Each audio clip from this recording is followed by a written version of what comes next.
9988이라는 말이 있습니다. 중소기업이 우리나라 전체 기업체 수의 99%, 종사자 수의 88%를 차지한다는 뜻입니다. 오늘은 이들의 권익을 대변하겠다는 사명을 띠고 21대 국회에 입성한 분을 모셨습니다. 더불어민주당의 비례정당인 더불어시민당의 김경만 당선자입니다. 중소기업 중앙회에서 30년간 일하면서 경제정책 본부장까지 지낸 최고의 중소기업 정책 전문가입니다. 어떻게 중소기업의 동반자 역할을 할지 얘기를 나눠보겠습니다. 어서 오십시오. 네, 안녕하세요.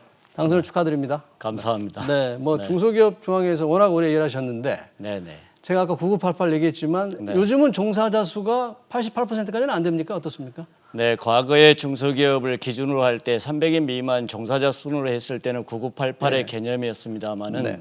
지금은 중소기업 개념이 매출액 기준으로 바뀌다 보니까 9983이라고 저희가 정의를 하고 있습니다. 알겠습니다. 네. 이제 건배사도 중소기업인들이 건배사를 9988을 많이 하시던데 네. 9983으로 해야 되겠네요. 네.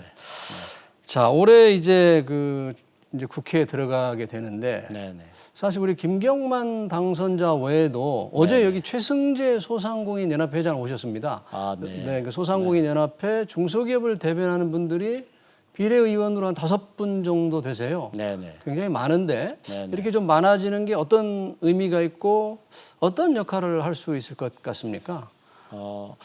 참으로 어려운 그 경제 시국에 우리가 국회에 진출하게 돼서 마음 한편을 기쁘면서도 마음 한편으로는 엄중한 책임감을 느낍니다. 어찌됐든 간에 참으로 중소기업과 소상공인이 어려운 때 이들을 대표하는 다수의 기업인들과 또 현장 전문가가 국회에 입성하게 된 것은 나름대로 큰 의미가 있지 않는가 생각합니다. 예. 어쨌든 우리 경제의 유중한 부분을 살리는 길은 중소기업과 소상공인을 살리는 길이고 중소기업과 소상공인을 살리는 것이 우리 코로나19 위기를 극복하는 것인데 여야가 이러한 경험과 노하우를 살려가지고 잘 협력해서 많은 문제를 극복해 나가야 될 것으로 생각을 합니다. 네, 우리 김경만 당선인께서는 이번 21대 국회에서 네. 특별하게 역점을 두고 하고 싶다. 이런 부분이 있다면 좀 네. 참으로 먼저 앞서 말씀드렸듯이 우리가 4.15 총선이 주는 의미가 한 3가지 정도 된다라고 생각합니다. 네. 먼저는 현재의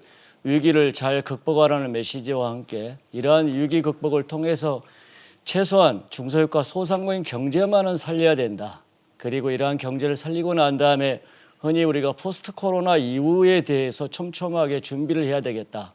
그렇다면 우리에게 맡겨진 사명도 우리가 국회에 들어가서 중소기업과 소상공인을 살리는데 어떻게 하면 제도적으로 또 법적으로 뒷받침해 줄 수 있는지 이런 부분을 좀 더 이렇게 세심하게 살펴보고 그것도 국회에서의 역할을 또 가져가야 될 것으로 기대합니다. 네.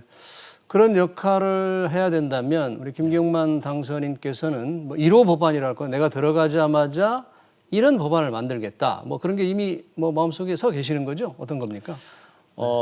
아무래도 우리가 과거에 2017년도에 문재인 정부가 출범하면서 중소기업계 수건사항이 중소기업 부를 갖는 거였습니다. 왜냐하면 우리를 대표하는 부처가 있었을 때 관련 법안을 대표 발의한다든지 이런 부분을 할 수가 있는데 최소한 강요회의에 나가서 우리의 어려운 부분들을 대변할 수 있는 사람이 필요하다. 그런데 실제적으로 그러한 부처가 만들어졌습니다. 예.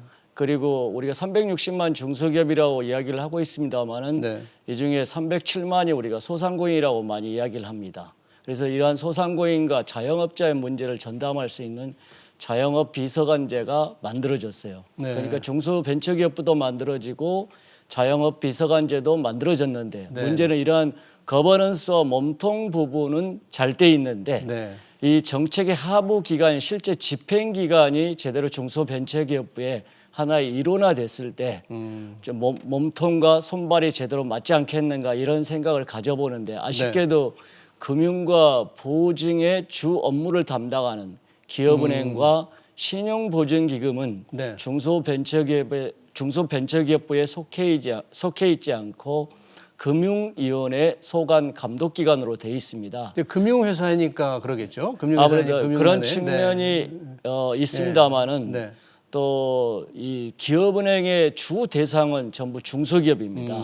그리고 신용보증기금의 보증의 99%가 중소기업입니다. 네. 우리가 코로나19 사태를 겪으면서 정부에서 각종 대책을 이렇게 마련하고 집행하고 있습니다만 그 대책의 핵심이 금융이거든요. 근데 실제적으로 일선 금융기관이라든지 우리 소상공인 부분에 집행하는 데 있어서 다소 허들이 발생했지 않는가 생각합니다. 네. 그 부분은 금융과 보증 업무가 이 다소 이원화되어 있고 이원화되어 있다 보니까 신속성과 집행의 효율성 측면에서 다소 부족했지 않는가 생각합니다. 물론 산하기관의 이동이라는 게 또 이전이라는 게 만만치 않은 과제입니다만은 네.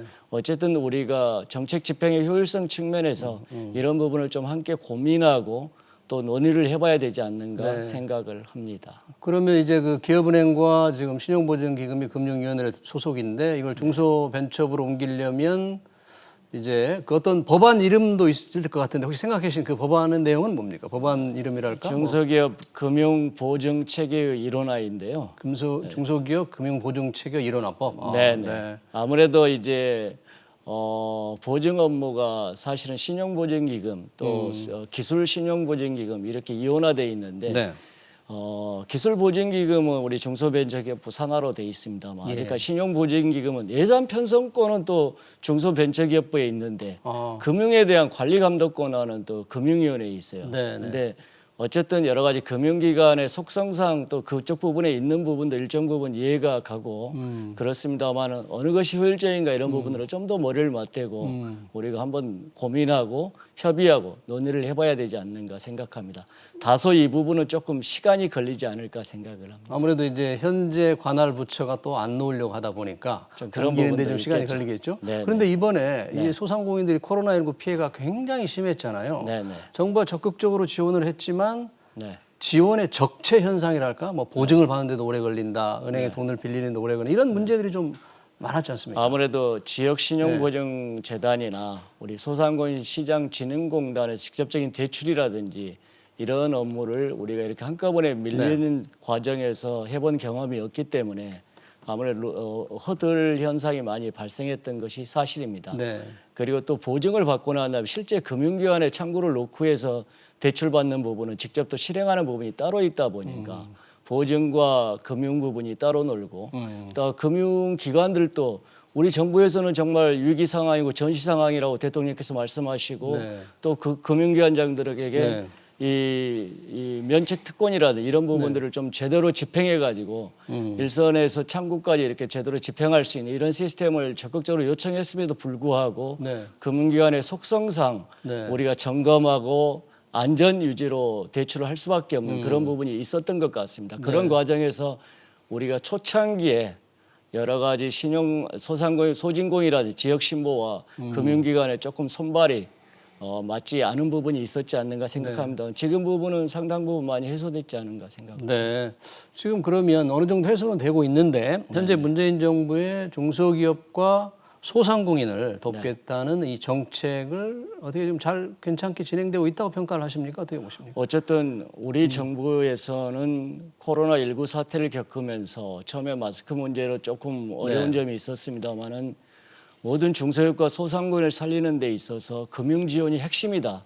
최소한 우리 경제의 기초 체력인 중소기업과 소상공인만이라도 살려야만이 우리 경제가 조속히 회복할 수 있다. 이런데 모든 부처 간의 협의를 통해서 그 전에 뭐 32조다. 또 1차 대책을 통해서 100조 플러스 알파 대책이다. 또 3, 4차 대책 회의를 통해서 14조 4천억 원의 금융지원 대책을 이렇게 내놓고 실제 집행하고 있습니다.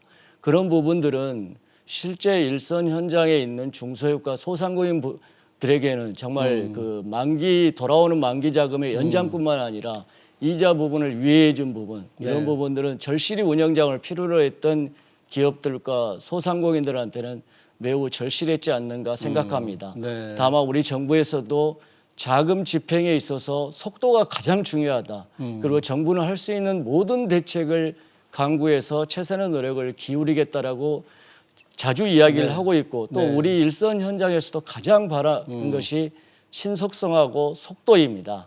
다만 이런 부분들이 실제 일선 현장에서 또 금융기관에서 제대로 우리 정부에서는 모든 돌아오는 만기 자금에 대해서 6개월 연장을 해주라고 이야기를 하고 있고 네. 또 이자 부분도 유예를 해주라고 이야기를 하고 있는데 실제 그대로 작동이 되고 있는지 그리고 신속하게 되고 있는지 이런 부분에 대한 허들은 없는지 이런 부분에 대해서 조금 더 디테일하게 우리가 살펴보고 또 국회 차원에서도 점검하면서 조금 보완할 부분은 없는지 우리가 살펴봐야 되지 않을까 생각합니다.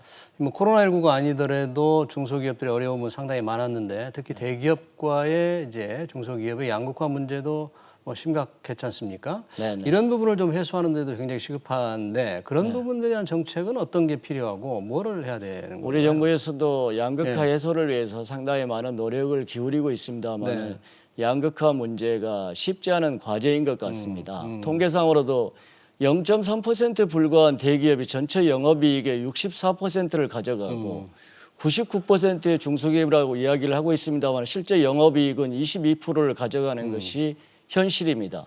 또한 임금만 보더라도 대기업은 501만을 받고 있는 반면에 중소기업 평균 근로자의 평균 임금은 234만 원이라고 이야기하고 있습니다. 약 2.2배 정도의 차이가 발생하고 있는데요. 이런 부분에 대해서 어떻게 좀 양극화를 해소할 수 있는 방안이 없는가? 저는 두 가지 정도가 핵심이지 않는가 생각합니다. 어떤 건가요? 무엇보다도 우리가 협력 중소기업이 대기업과 또는 중견기업과 관계를 맺고 있는 그런 협력 중소기업 비중이 전체 중소기업에서 약 45% 정도의 비중을 차지하고 있는데요. 이러한 협력 중소기업이 대기업에 납품할 때 이 납품하는 납품 단가가 공정하게 보장을 받고 있는가? 이 부분에 대한 확실한 좀 와치가 필요하고요. 납품 단가 문제. 두 번째로는 대기업은 우리가 어른이라고 비교할 수가 있는데 중소기업을 아이라고 비교했을 때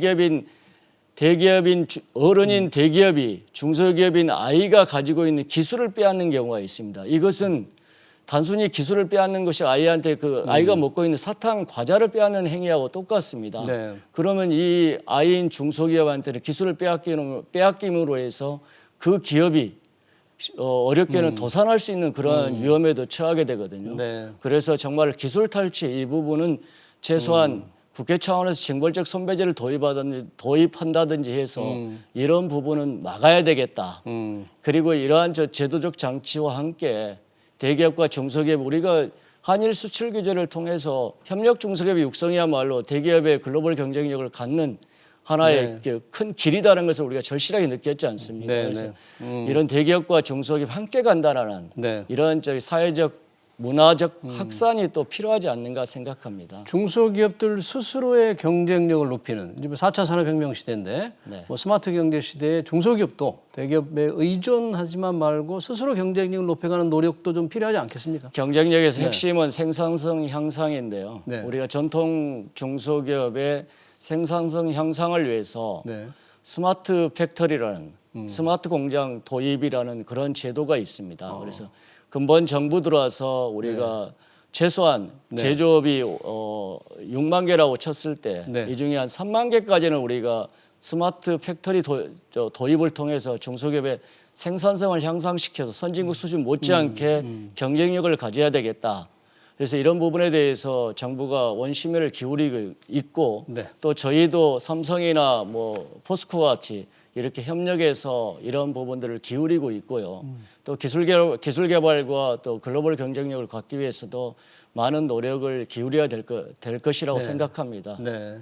마지막으로 이번에 사실 우리 김경만 당선인께서는 더불어시민당의 비례대표 2번이었거든요. 상징성이 있지 않습니까? 이 중소기업과 소상공인들이 김경만 당선인께 바라는 게 굉장히 많을 텐데 어떤 자세로 우리 중소기업과 서민들을 위해서 조금 국회에서 좀 일을 할 건지 마지막으로 좀 말씀 좀 부탁합니다. 참으로 앞서 말씀드렸듯이 우리 경제가 유중한 상황입니다. 따라서 우리 스스로가 또 상당히 무거운 책임감을 갖고 일해야 되지 않는가 생각합니다. 우리가 기초체력인 중소기업과 소상공인이 무너지면은 정말 우리 경제 회복은 어렵다라고 보여집니다. 그래서 우리가 코로나19를 사태를 겪으면서 다른 나라보다 그래도 조금 더 빨리 이렇게 극복의 조짐을 보이는 것은 우리가 마스크 생산업체와 진단키트를 생산하는 전통 중소기업이 있었기 때문에 가능했지 않는가 생각합니다. 앞으로도 의정활동을 통해서 우리가 중소기업과 소상공인을 살리는 데 있어서 어떠한 제도적 뒷받침이 필요한지 이런 부분들에 심혈을 기울이고 또 여야가 이런 부분에 경제를 살리는 국회, 중소기업과 소상공인을 살리는 국회, 우리가 함께 힘과 지혜를 모으는데 최선을 다하겠습니다. 그것이 저에게 맡겨진 소명이 아닌가 생각을 합니다. 알겠습니다. 네, 시간 관계상 여기까지 듣겠습니다. 지금까지 더불어시민당 비례대표 당선인 김경만 당선인이었습니다. 고맙습니다. 예, 감사합니다.